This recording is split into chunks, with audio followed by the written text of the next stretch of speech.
Here is an important resource that can be considered a blessing to mankind until you realize that it doesn't decay or break down. Following the Paleolithic, Neolithic, Bronze, and Iron Age, modern society uses so much plastic that it can be called the plastic age. We have produced more than 2 million tons of plastic every year since 1950.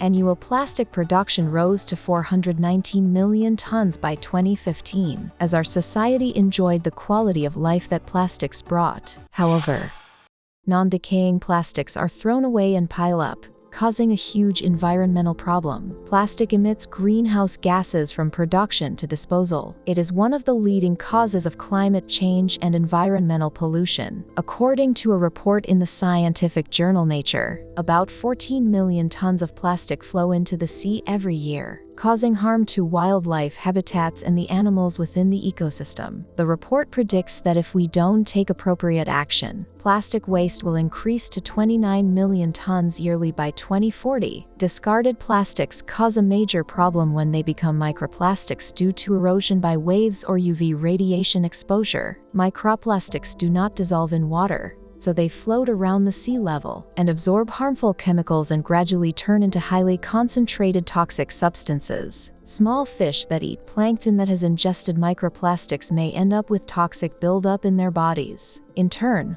we eventually catch these toxic kinds of seafood and find them on our dining tables. As such, plastic pollution accumulates in the ocean without decomposing, moving on to marine life, and finally ends up threatening the ecosystem. Now is the time for us to take action against the plastic pollution threatening our society. To address the plastic problem, governments have set up policies to foster traditional pollution treatment industries and green industries within environmental infrastructures. Furthermore, companies are helping by building systems that reprocess plastic waste. The Plastichero project is based on collecting raw plastic materials through kiosks. By purifying the plastic through pyrolysis, the produced oil can be used as an alternative fuel to diesel and does not contain heavy metals. We will carry out our environmental platform business by implementing the circular economy with local governments, carbon emission quota companies, and plant companies. The Plastichero project is a reward system that uses blockchain technology and is designed to help users directly in real life, while also providing services of plastic collection and recycling as well as carbon emission rights. By providing Plastichero points that can be used anytime and anywhere, available for anyone who participates,